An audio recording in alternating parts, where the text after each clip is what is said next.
Welcome back to the channel, everybody. My name is David Brown and I am the Bulldog breeder. And one of the most common questions I get asked is, what do I feed my dogs? But honestly, the better question is, how do I feed my dogs? And in today's video, I'm gonna share both what I feed my dogs and, more importantly, how I feed my dogs. And I'll give you some simple tips and tricks that most people completely overlook. And if you apply these simple changes into your dog's diet, you're gonna see better health, better energy, and more longevity out of your dog's life. So stay tuned. Today's video is a good one.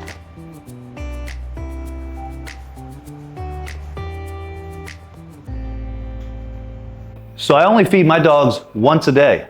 I know most people probably feed their dogs 2-3 times a day. And in my opinion, that's because they're thinking like a human. And that's the worst thing you can do as a dog owner. Making decisions for your dogs based on your human emotions is the fastest way to let your dogs down.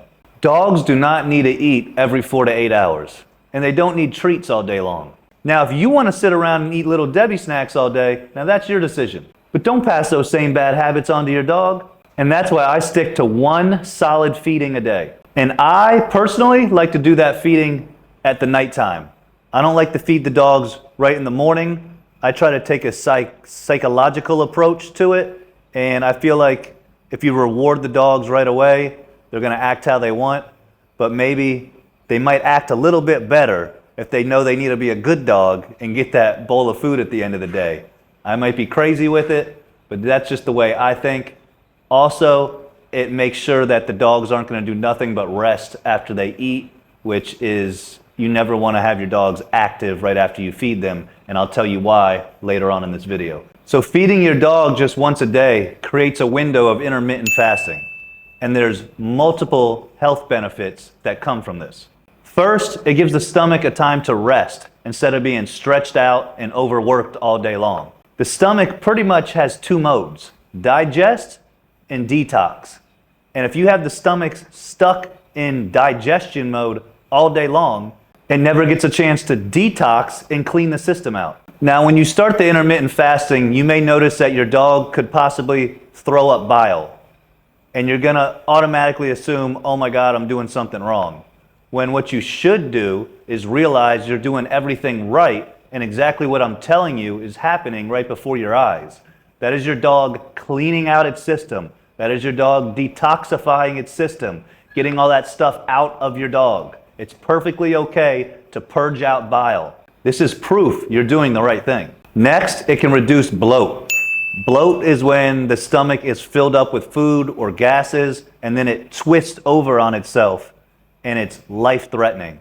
When this happens, you have a small window of like an hour, maybe 2 hours at the most, to immediately get to your vet and get that stomach flipped, get an operation done to rectify the situation.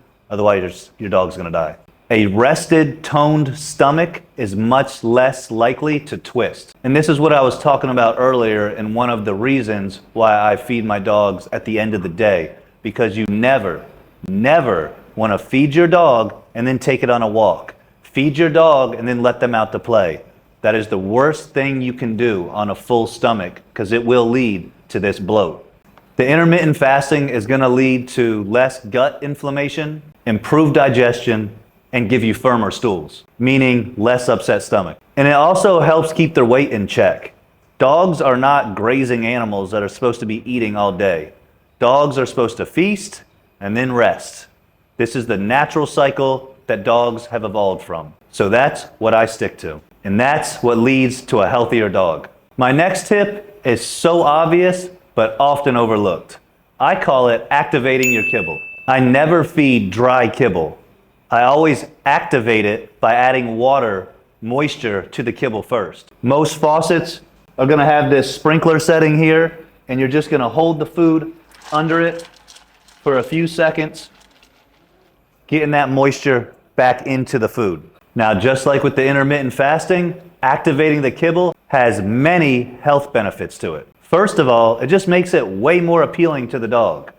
When you do that, especially with some warm water, it brings the smell back out of the food. Don't you like to smell your food before you eat it? Doesn't your food kind of taste better when it smells good before you eat it? It changes the texture. It makes it from that dry, crunchy to a nice soft texture. You got to remember, all the moisture was pulled out of this food to process it into the kibble. So it's only right we add the moisture back into it. And it's going to be much more appealing to your dog. If you feed that dry kibble to your dog, now it's going to start pulling moisture out of the body of the dog instead of adding moisture into the kibble first. So now you're protecting the kidneys and the bladder, and you're adding extra hydration. Also, hydrating the kibble makes the nutrients way more accessible. So now your dog can absorb way more nutrients out of the same amount of food. And again, with the bloat thing, it fights the whole bloat thing, because now the kibble's not expanding inside the body. You're activating it and letting it expand first. Overall, it's just way better, especially for sensitive stomachs, and just way easier for the dogs to digest. Now, as you see here, I use stainless steel bowls. No porcelain, no plastic. Stainless steel doesn't hold any bacteria, and it doesn't leach anything into the food. Also, it's not going to chip or get any sharp edges on it that could possibly hurt your dog. They're super easy to clean, super easy to sanitize. So I recommend using stainless steel bowls. Now, when it comes to what I do feed my dogs, I like to do a blend. I like to feed 2 different brands, 2 different protein sources. The reason is simple. No single dog food is perfect. One might be higher in omegas and fatty acids. Another might have better joint supporting nutrients. And another might have a cleaner protein source. So by blending it together, I cover all my bases, and I don't risk my dogs being deficient in one area. I pretty much stick to red meat and salmon, but if you want to switch up the proteins, you can do that as well, because different proteins carry different amino acid profiles, vitamins, and minerals. For example, the fish proteins come with better omega-3s and fatty acids that are good for skin coat and health, while red meats come with more iron and vitamin B for energy and lean muscle. So mixing them together gives my dogs the best of both worlds. With bulldogs especially, the food you feed them can be the difference between constant skin infections or healthy coats. Now, something you're going to want to definitely avoid, especially with bulldogs, probably any dog, is corn. Why? Because it feeds yeast, and yeast is one of bulldogs' biggest enemies. That's what causes red, itchy paws, ear infections, constant scratching, and that stinky Frito chip smell. If you cut out the corn, you'll notice those problems will probably disappear. Now let's talk about grain-free, because I see people still falling for this trend. All right, let me jump in here real quick. I know you guys are probably wondering, well, what does he feed his dogs? And let me show you that I do practice what I preach. I do the taste of the wild, salmon, ancient grains. I mix that with a canna, red meat, whole grains. So that's the blend that I feed my dogs. Now back to the video. Grain-free is one of the biggest fads in the dog world, and it was a marketing gimmick created by the food companies. They market it like it's healthier, but all they do is replace the grains with lentils and chickpeas and legumes. There's studies out there that link grain-free diets directly to DCM, which is a heart condition. And that's the last thing I want for my dogs. You can go Google it yourself. One of the most popular ones is done by Tufts University. Dogs are omnivores. They've eaten grains for hundreds of years alongside of humans. Whole grains and ancient grains are very nutrient dense. They provide fiber for digestion and keep the heart strong. So that's what I stick to. It's not about following the hype. It's about doing what's best for your dog and what's been proven over long term. Now, let's talk about treats, because this is where people really mess up and ruin a good diet, ruin that intermittent fasting window, and just load your dog up with ultra processed chemicals. 99% of the treats you see in stores are just junk food for dogs. They're full of dyes, preservatives, salts, and low-quality fillers. They add 0 real nutrition to your dog's diet. Trust me, your dog doesn't need a snack. Now, if you want to give them some snacks and you want to occasionally break that intermittent fasting window, then do it in a healthy way. There's plenty of healthy alternatives, like chicken feet. I know they look crazy, but they're packed with glucosamine, and they're great for joint health. You can get freeze-dried organ treats like freeze-dried liver. Again, I know it's crazy, sounds nasty, but trust me, you're thinking with your human mind again.